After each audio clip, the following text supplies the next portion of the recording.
pipe right here is actually the pipe that led me to glass blowing. This is a 2001 Kevin Nail that's been in my possession since day one. I bought from one of those. Actually, did I buy it from the party? Did I buy it after? I don't know. I bought it from that store. It's been in my possession the whole time. And after using this and like staring at it for so long, I said, man, if I ever get the opportunity to try this shit, I gotta try it. I'm Steve, and welcome to another exciting Elev8, where we sit down with some cool-ass artists in this industry. First, we have this really cool ambassador program. You can join as an Elev8 doll or an Elev8 chant, and it's really awesome. You get to help us build Elev8. It's super unique, super special, and you're really a part of something special. Check out Elev8ambassador.com to learn more. Another cool thing we have is our Elev8 Veterans program.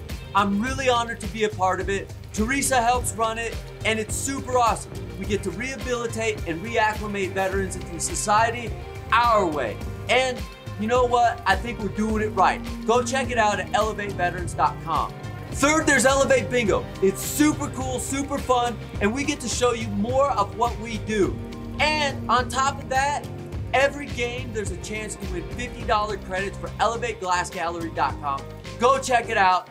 And now, let's roll into this super awesome Elev8. All right, we got Elev8, we got B Money here. What up? Thank you, B Money Glass, for being here. It's a super pleasure to have you, man. Thanks. Your glass is fire, man. Thank you very much. Blood, sweat, and tears, quite literally. No, I know, man. It's I can only imagine how long you've been doing it. But the first question, I think we'll get to there, is how did you get into this glass blowing thing? It's crazy, and it takes everything, it feels like. It does. You're absolutely correct. It's actually a fun story. Way back in the day, this is like 2000, 99, 2000, something like that, when I first started collecting. You know, this is I don't want to say pre the internet, but pre-YouTube, pre-Instagram, pre-Facebook, pre-MySpace. You're talking like Prodigy, AOL. Glass scene isn't much of anything or whatever, but my local head shop used to throw these parties twice a year. They used to come back from the trade shows with like all types of shit, and like people used to clap and cheer, and people come out of the glass room, they're like showing off these pieces that people would just clap along. It was pretty awesome, and just always captured my interest. You know, when you don't know anything else and you see some of this work, and all you think is like it dangling off of a giant blowpipe, and you're like, what the fuck? Like, how does this even go on? And then the first question, how'd they get the color in there? You know, like, yeah, exactly. Glass is a mystery. This pipe right here is actually the pipe that led me to glass blowing. This is a 2001 Kevin Nail that's been in my possession since day one. I bought from one of those. Actually, did I buy it from the party? Did I buy it after? I don't know. I bought it from that store. It's been in my possession the whole time. And after using this and like staring at it for so long, I said, man, if I ever get the opportunity to try this shit, I gotta try it. And that's kind of like the genesis, at least. And then how did that happen? How did you transition to? How did the bug bite you? So I went away to school many years later. Still not really knowing much about glass. And then I was working at a car dealership, and one of my friends I made there, who was like a lifer from that area, said, oh, you got to go check this shop up in Troy. You know, they do custom glass work there. I was like, whoa, custom glass? That does not exist on Long Island. None of it does. As much as I looked and tried to ask people, there was like one dude who like knew a little bit about it that worked at that shop and like took some lessons, but he wasn't giving lessons or anything like that. So I was like, oh, maybe this guy gives some lessons. I went up there, met my buddy Phil of Prism Glassworks. I saw him using a Herbert Arnold. Like when I walked in the door, blew my fucking mind. Like that's complete gate. Like what's this big old giant thing? Yeah, afterburner, like all the way cranked. You know, it's like, wow, this shit's pretty crazy. And then you see all the work that he's been pumping out, and you're like, damn, I gotta try this shit. So you inquire about lessons, you know, and they were pretty, not, you know, pricey, but pricey for a college kid. And I said, yeah, sure. You know, next time I got this kind of cheese laying around, I'd be sure to know what to do with it. Sure enough, I went to the casino a few weeks later for my friend's birthday, won a whole bunch of money on the craps table, bought myself a pair of rear speakers, sunk the rest in the glass blowing lessons, which turned into an apprenticeship, which turned into what I do. Do you think that was the glass gods reaching out to you? Because that was a long time ago, man. Like, here you go. We'll see. Still TV, still TBD. Still TBD. 15 years deep. We'll see. Yeah, yeah. It's a battle, and it's a neat journey though. The changes I'm sure that you've seen in that's an early time starting out. Oh yeah, you're talking about the dabs revolution. You know what I mean? Up until 2010, these are the things you make. You know what I mean? You've got spoon, you've got dry pipe, you've got bubbler, you've got some kind of tube, whether it be hand spun or scientific. You've got heady, which could be some combination of all that or whatever. But like that was it.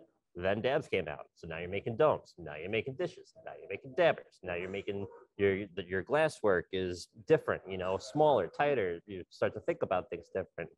Whole new revolution of what to make. And, that takes the years to trickle out and actually find like the winning formula. Now it's female joints, bangers, remember the male joint?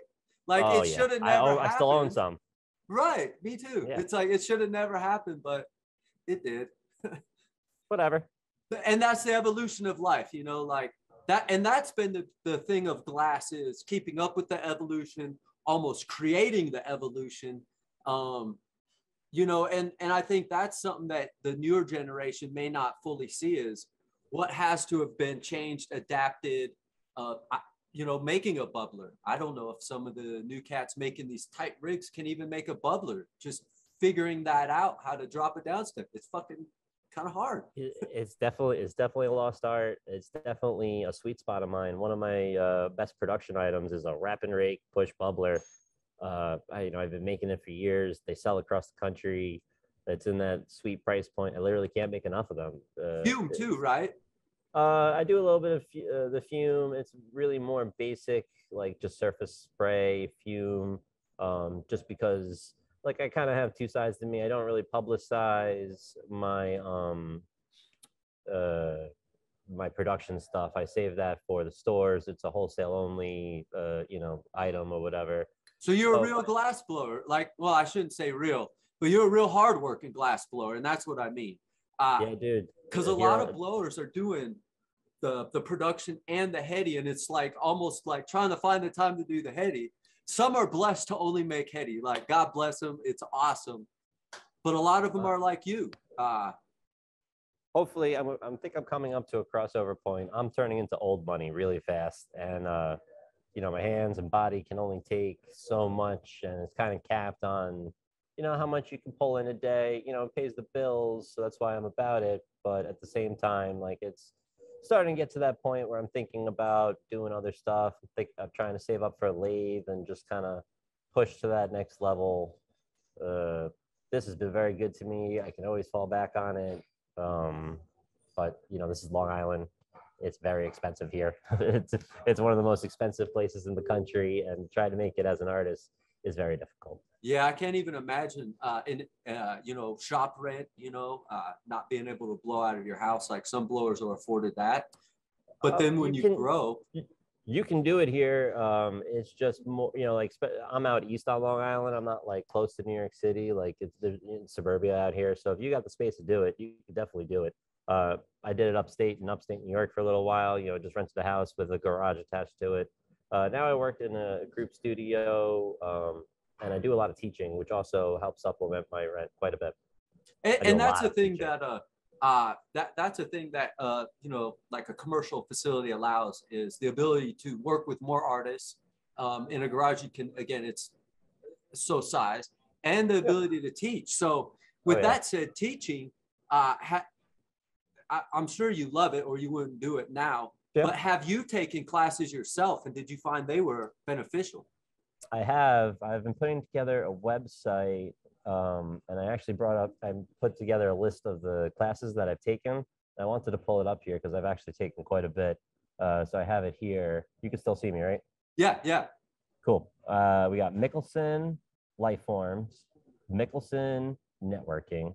I took a Boro Furnace class with Abe, Joe Blow, and Mike Fro. Kinetic Art with Bandu Dunham. Fumology with Kevin Nail, which is so super cool. I got the opportunity to bring I also have a 2003 like hammer. So I got the opportunity to bring those two super vintage pieces of work back to Kevin and have him hold these things after like 20, 30 years or whatever the hell it was. Um, yeah, it's pretty cool. And now I'm actually proud to say I own four different pipes across three different decades of Kevin now. It's pretty. Man, I have a '01, an '03, 2013, and then a 2021.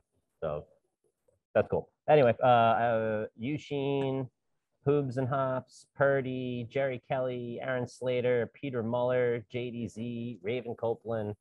I've tried to soak it up. In both facilities that I've worked in, they both hosted a lot of these mega classes. So I've been very blessed to just have front row seats to the best. man, yeah. That's pretty dope. For the blowers that I've got a chance to interview, man, you got the biggest list of classes. Thanks. with that said, do you find that each class you've gained something out, and then each class was maybe also able to help from the next class to pull more out of it?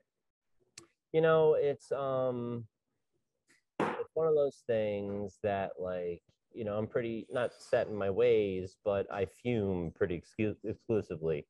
That list of classes, so a lot of it's, or some of it's sculpture, some of it's milli work, things that I don't do.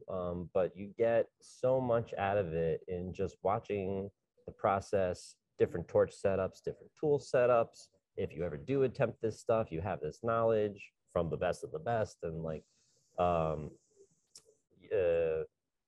it's pretty insightful to see how hard people work, especially when you're putting in these kind of hours, and to see someone else come in and, just throw down just as hard and come out with this stuff. It just kind of gives you a more better feeling of that you're on the right path, I guess. I don't know. Right. With that said, and the schooling, you said that you started out going to college and whatnot, and then you moved into glass. Yep. I finished college too, Bachelor of Science in Economics. That's part of where the B money comes from. Dude, that's a great degree to have. I mean, that's kind of how the world works in economics, I think. Sure. I graduated, though, right at the 2008, 2009 housing market collapse up. No one was looking for economics majors. That's kind of another part of the reason why I fell into glass. I already had this kind of in my back pocket that I was working on, and just sure enough took over after a certain point. Do you feel the money spent, because you have both those education levels, do you feel the money spent in traditional college as compared to the money spent a la carte that you got to go for class, which was money, I guess, better spent? They're both spent very well, in my opinion. College, even if you don't end up using whatever the main purpose you're there for, college teaches you to jump through the hoop and be self-sufficient and figure out the rubric to reach the goal, touch that paper. If you're going to be a professional glass blower, it's just you're wearing every single one of these hats: accountant, R&D, manufacturing, research, advertising, everything, literally logistics, packing, shipping, literally every single hat you're wearing. And it takes so much to try to just get all that right. And not to say that I wouldn't have been able to do it without my schooling, but it definitely helps. I don't want to toot my own horn, but I definitely hear from other shop owners or even on the trade show floor, just you can tell when all these little extra things that you're doing are working. Right. And that comes down to more education than anything, whether it's schooling, glass, just keep learning, keep growing. And I think a big note you hit there is it's not just, hey, I want to be an artist and I want to do this. It's like, no, you got to become a small business person, which is next level, because you're not just doing the art, you got to do everything. And making the glass is only one small part of it. And it's way more, as difficult as the glass is, it's way more difficult to do all the other stuff. way more difficult. It really is. And the bigger Yep. you get, the more people you work with, you got to learn. Like if you don't work with people, you got to learn how to do that. You got to learn relationship. It's fucking nuts. And but I think I find that it grows you as an individual running a business, because 100%. you get knocked the fuck down probably 1 to 20 times a day. A famous Bill Parcells quote is something close to, I don't want to like actually quote it, but something close to, your three major things are going to go wrong every day, and it's how you deal with those things is like your level of how good of a leader you are. Right? That's a good one. Nuts. Where do you get your inspiration and creativity from for your glass? Great question. Mostly all of my fellow artists, again, I'm old school, so I've been watching everyone for a long time, and the constant progression, and it's just always awe-inspiring. For all the old school people out there, there was a site back in the day, glasspipes.org. That was before the rise of Instagram and stuff. Yeah, it was literally the first thing I did every morning was go downstairs, flip open the laptop, and check out what sick, nasty shit someone has posted up from the day before or whatever. And every day it was like literally like awe-inspiring. Again, this is during the golden age where everyone was just out to top each other. So like every day it was just literally unbelievable. And that's kind of, I guess, where I get my inspiration from. Not that I'm always reinventing the wheel. In fact, I find myself falling into like series and like not doing cookie cutter, but like trying to do similar shapes and just different variations thereof.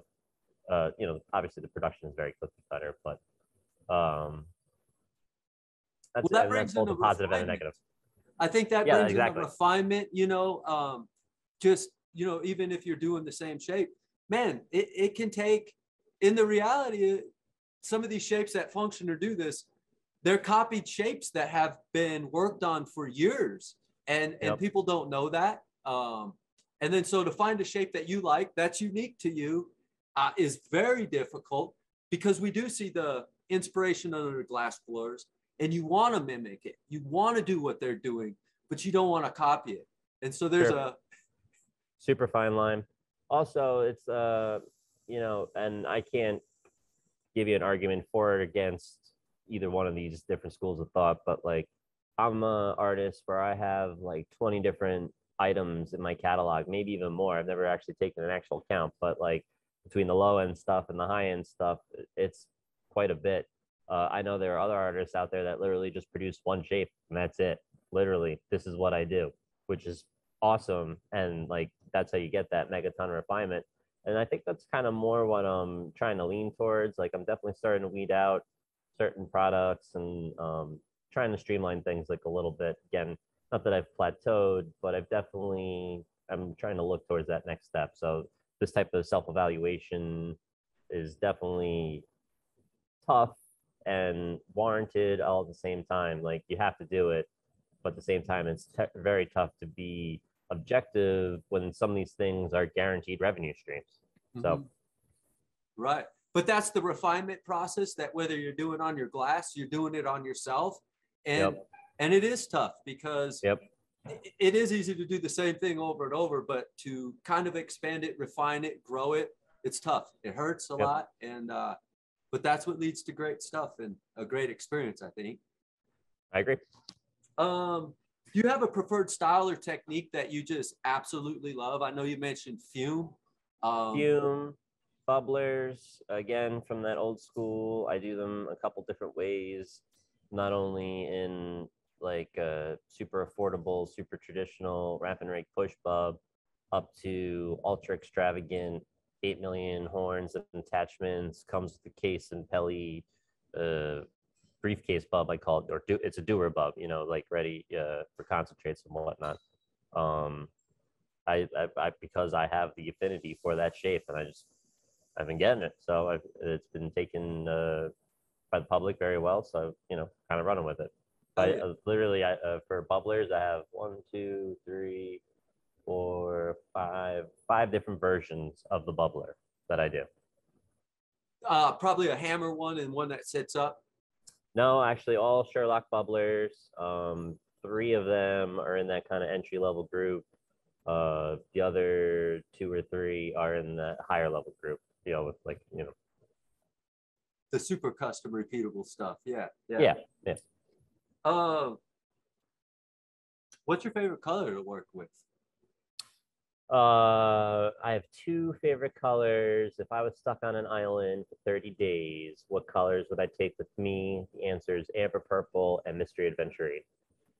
Yeah, I think those are. Amber purple is the best color there is, period. No, I hear that all the time, and I agree. It's once you learn it, you can do almost anything you want. Purple's my favorite color, so it wins for me. Yeah, it's awesome. And mystery aventurine, you said. Yep. Sparkle and Another fume. Again, how do you go wrong? Right. Greens, purples, sparkle. I agree. Those are great colors. I remember seeing an article back in the day in a Flow magazine that it listed all the like 20 different shades that you could pull out of amber purple if you know what you're doing. And that always stuck with me. Have you been able to figure out those to know each one, or you just kind of figure it out? The super neon green is the one that always eludes me. What I'm after, but it always eludes me. Like, how did it happen? Maybe it has something to do also with the kiln strike potentially, or who knows?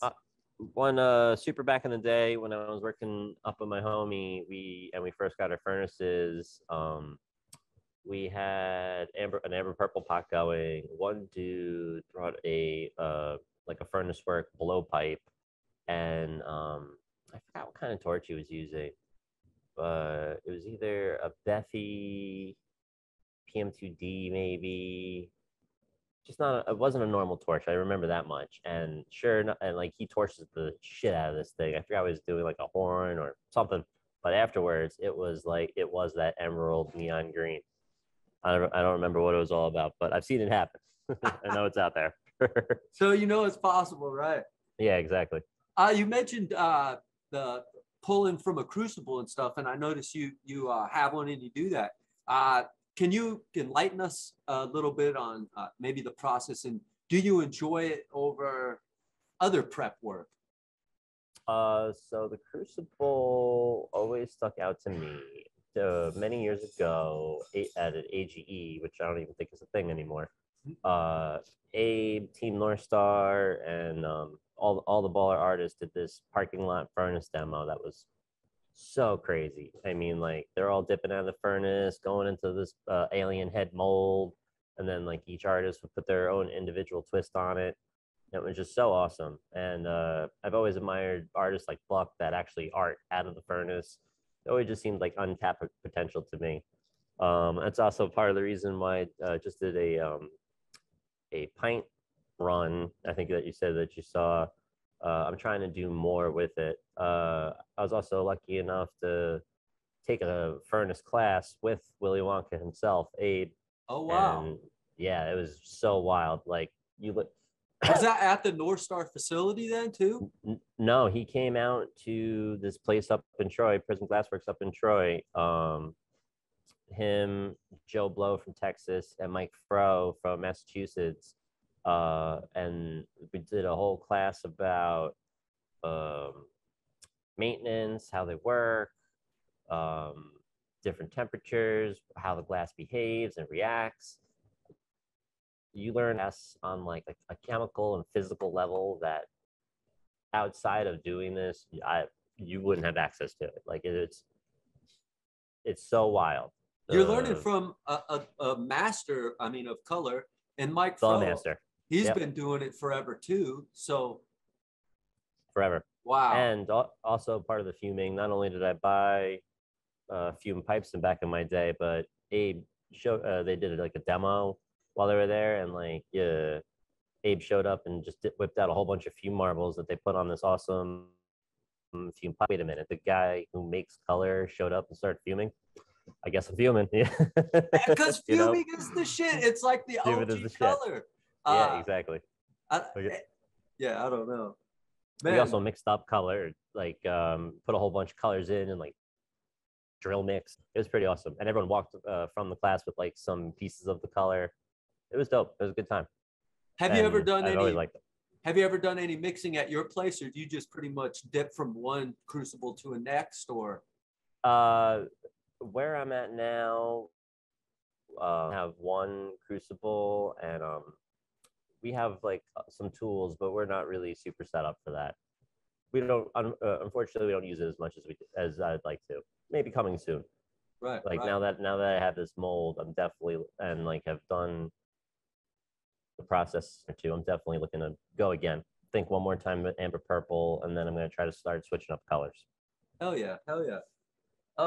What color do you not like? If you were give, if What color do I not like? I don't like colors that don't like me.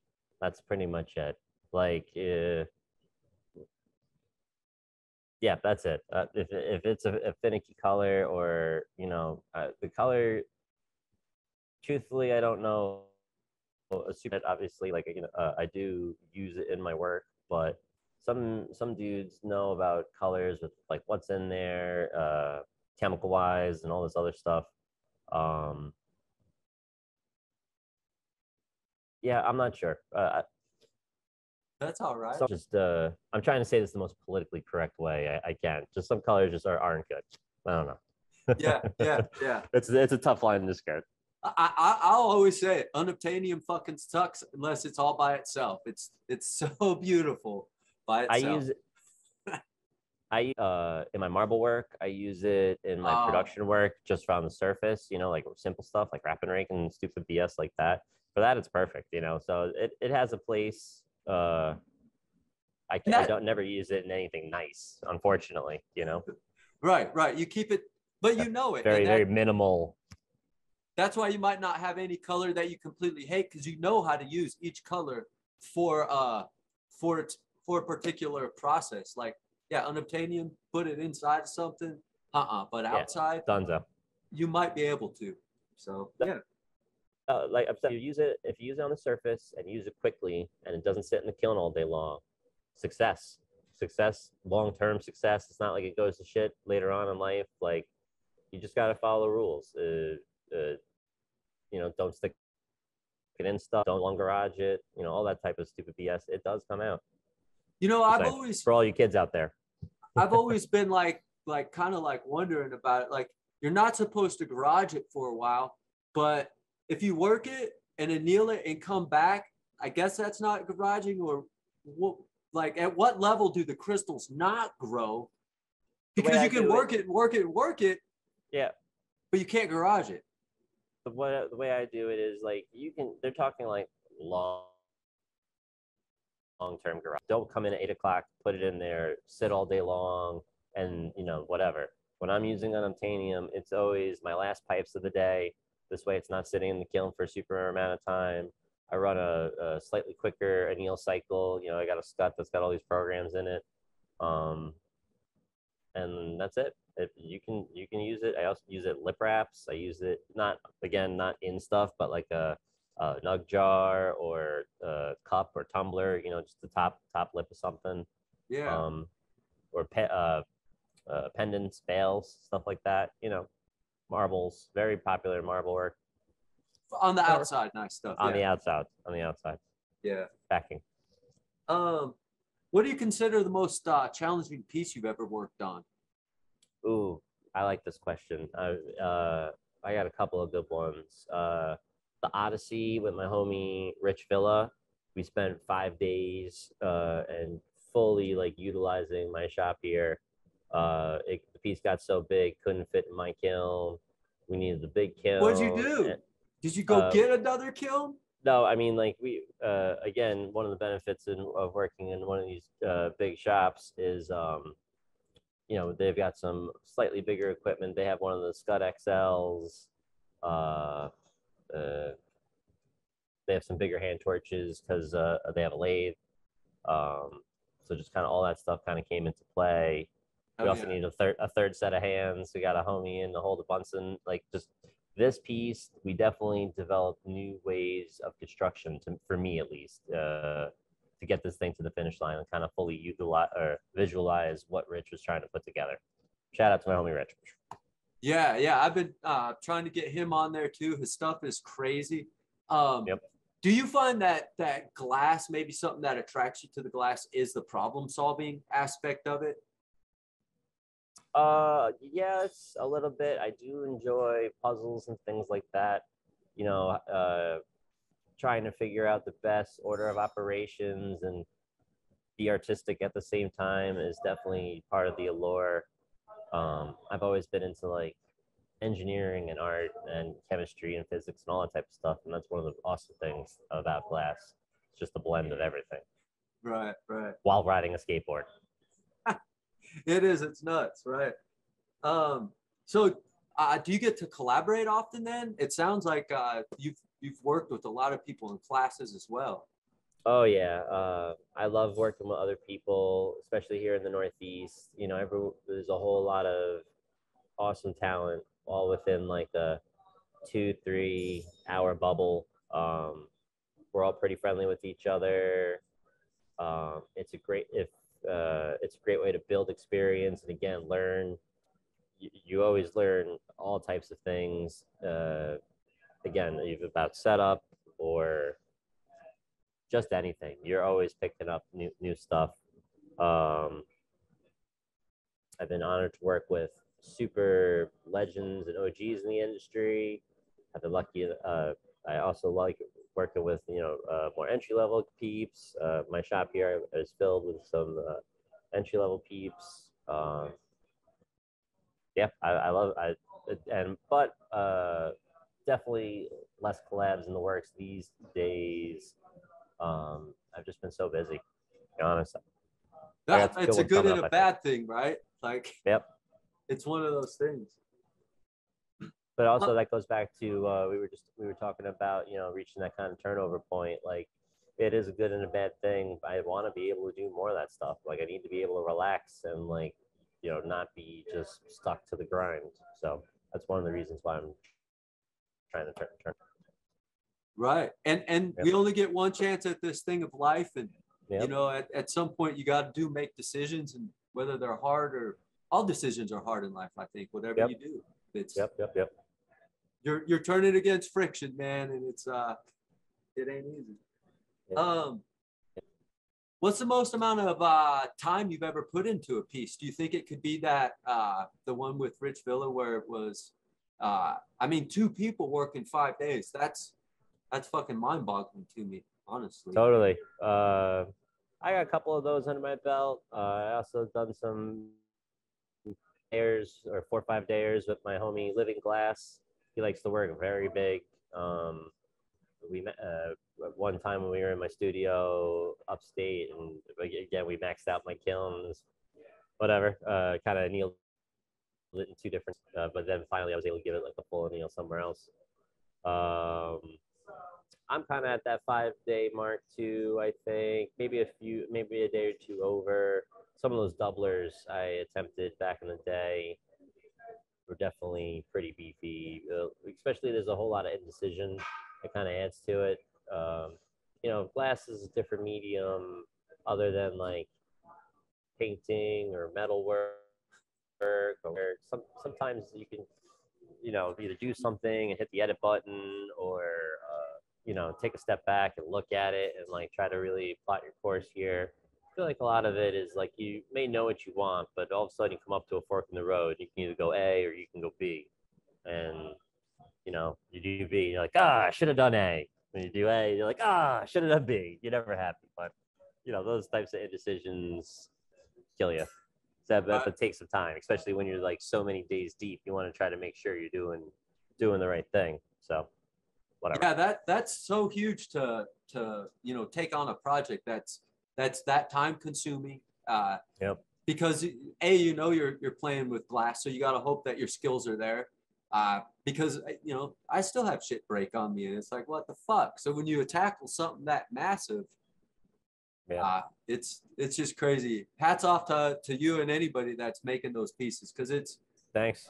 And I'm sure it's not just a 5 or 6 hour day. It was probably 5 12-hour days. Just go. Yeah. Oh yeah. Especially when you're way outside the box.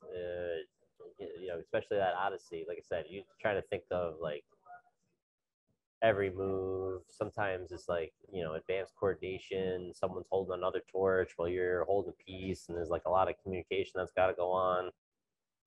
Kind of, you know, it reminds me of like furnace work. There's a lot of not boil furnace. I mean, like the glorial furnace work. Yeah, soft glass, exactly. A lot of communication. I enjoy that type of teamwork stuff. It's fun. Yeah, it is. You know, and that's a big another skill set in life. You know, how to work with people. It's easy to take orders or give orders, but to work in that fluid motion, especially with people maybe you don't work with all the time, and then to get in there and then find that dance, like the dance of glass and humans. That was my Rich. That was my first time. He drew this up. He's like, "We're gonna do this." I'm like, "All right, here we go." You know, what are you gonna say? No, you know, like, here we go. Man, whatever. that had to be cool, man. That just, yeah, no. Have you ever got to compete in any events? Be it just like fun events or competitions or? Yeah, my homie Phil ran one in his place, which is cool. It's called the Cannon Cup. It was like 8 or 10 hours, make a set, whatever you want, type of deal, I think. Placed third. There was one in a shop north of us up in Glens Falls. This place 42 degrees. Theirs was called the ADK Throwdown. That one actually won first place. Oh yeah, nice. Yep. Do you enjoy those more for the competition, or do you enjoy them just for the networking and chat? Or yeah. Do I enjoy those? It's definitely nerve-wracking. I don't know. It's enjoyable to just really zone, no distractions, like just throw the headphones on or whatever, and just really give it everything you got. It's very nerve-wracking, especially both events. I mean, the competition is always so steep. Some of my, again, I'm lucky enough that in the Northeast here we got a lot of nasty people. So when you're trying to compete up against them, it's very difficult. And so many people have way more years on me. So to even be next to these people, it's literally mind blowing. Right. Yeah. Either way, it's a good thing, and it's just a lot of pressure. Do you find you get I don't know, you come out of those things with like a new breath into maybe your glass art look and what your new products might be or something as well? Or I don't think so. Those are really more like, it's done. I'm glad it's over with. It's a competition. So like, you're not in your home studio. You're on the clock. It's just an environment that you're just completely not used to. And especially in the beginning, there's such nervous energy. It's like, all right, ready, set, go. You can't even like get things together because you're just so anxious all over the place, or at least for me. And anyway, so whatever I'm making is usually trying to fit whatever type of window or criteria is going on. I don't work like that, usually if I work a normal, maybe a little bit of extended day, but I ain't pushing like you are in one of these things to go as hard as you can, qualifying lap after qualifying lap after qualifying lap for as long as you can go, Right. I don't take anything out of it that I bring home and all of a sudden throw into my work. I was just thinking when you were talking about the lap, professional competitors, they go in, they train for all that stuff and they do it. Where a glass blower might say, hey, I think I want to go compete. And then you realize like maybe your cardio's not up and you're like, oh, fuck, man. Because, and you can't stop. Yeah. You can do it, but yeah. So. Yeah. And like, I do warm-up pieces for those things. Like I don't go cold into them. Smart. Like, again, have to. You got this is the time window that you've got. How am I gonna fill it? What am I gonna do? This piece takes this amount of time. This piece takes this amount of time. This is the time that I have. how, what can I do to mold what I'm already doing and kind of fit what's going on, but to the most extreme level that I can. Man, that was a great point to throw out there, that anybody who wants to compete probably should think hard rather than just say, I'm going to go do this. And because, I mean, Or, you might or not at get least off try, the flight deck. at least try a couple times. The only thing I can say about that is to go watch one of those like Top Chef or Next Level Chef type of dealies and see them go. They're like, okay, cook a 5-course meal in 30 minutes, go. And like those people just don't whip that stuff out. They definitely have practiced this 800 million times to try to be able to, when they're in the heat of competition, do that. Right. It's very tough. Yeah. Right. Do you consume, well, actually, that's a dumb question. When you do consume cannabis, do you prefer flower, concentrates, edibles, or do you just love the whole plant? I don't say no, but I stay away from edibles. I mostly flower. I mostly like dry pipes. But I do a little bit of everything. But back in the day, I like to collect. Back in the day, the rage was heady scientific tube and a million slides, heady slides to put in it. So my slide collection is pretty fierce because I was going to the trade shows and getting to meet the artist in person and pick out whatever and hopefully get a little good deal on it. So my slide collection is pretty fierce. And so that's older. So you keep saying, well, you did keep, but you said slide. Is that before the ground joint to where it was an actual slide? Oh no, it was glass on glass then. Okay. Fully glass on glass then. It was just a great way to collect because back then, college kid and it's affordable. Yeah, it's affordable. Exactly. Yep. Exactly. But now my dry pipe collection is pretty fierce. I usually dry pipe during the day and maybe some dabs at night. Well, I've seen you smoke. It seems like almost 3 or 4 different pipes throughout this so far. I brought in a couple of my good ones today. This one is with Doge. Like I got the opportunity. This is lightning in a bottle right here. He was a nomad for a while, and you just had to be in the right place in the right time, and that happened to be Philadelphia this time. And this thing came to light. I couldn't let it go. So it looks like a knife, some kind of knife. Yeah. Everything, any kind of handle on this, any kind of grab. This thing just has such a flow. That's one of my favorite pipes. Oh yeah. Do you have any hobbies outside of glass?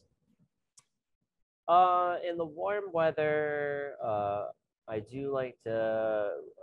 Me and my wife have they have a off-road 4x4 pass where you can take your truck onto the beach, which is pretty cool. And we like to bike a little bit.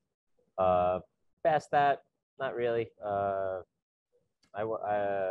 do 6 days a week here, pretty long hours. Monday through Friday are generally torch time. Saturdays usually teaching time, maybe 1 or 2 during the week, but generally teachings on Saturdays. And by the end of all that, I'm just pretty gassed. So usually just go home and crash. Not really. It's not living La Viva Loca, but really trying to build towards the future. So I've got the gas pedal down pretty solidly these days. Oh yeah. And that's what it's about. I mean, to, I guess, prepare for the future, no matter what, you always got to put the throttle down. I don't know how anybody can just kick back, and I'm not even sure what a vacation is. I hear this word. I think it's no. I don't know I only go someplace if there's dollar signs attached to it. Right. If you could make it a win-win, right? Like yeah, exactly. The experience and make some money. And yeah, exactly. So do you use mostly other people's pieces when you do smoke? I that's what I see you you have a nice collection there. A little bit of everything. Again, that's part of the, at least I find, the joy of being an artist is also appreciating other people's art. So I really don't mind collecting. I can tell you that I have a Gasp on order, which I'm super pumped to get because super back in the day, around that time period, that 2000 time period or whatever, some of my homies had some of Gas earlier work that really stood out to me. Like I could see them in my head today. Um, and he's a super OG and a fuming master. So I'm really excited to get one of his pieces into my collection. I also have a cap on order from Scolari, who, Nice. yeah, oh yeah, I'm so excited about that one too. I'd love one of his dry pipes one day, or any of his work, but this is again a nice, relatively affordable way to capture some of his work. His work is absolutely incredible. I love it, so I'm excited about that too. Man, I really love the enthusiasm and the support you give for the the industry.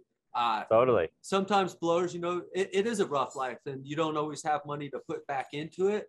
And Yep. you're finding a way to put that in there and like Well, keep it real.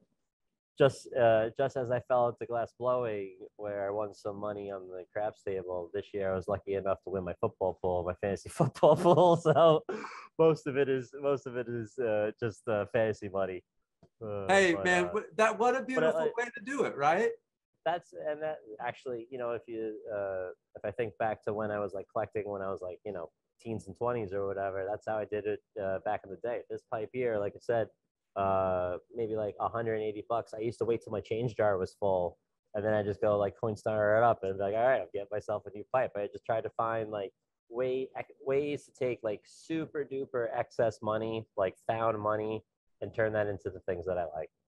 Man, I love hearing you say that. Like it's hard for me to remember those days, of buying a piece of glass. Once you become a glass blower, sometimes like you see the ooh and the ah, but man, like it's pretty neat to be a collector and to want to save up and get one of those pieces from somebody like you or anybody. And that's neat to have those memories, man, of saving up for that piece. And then you became an artist yourself, and you're still supporting what you did to get in here. I fucking love it.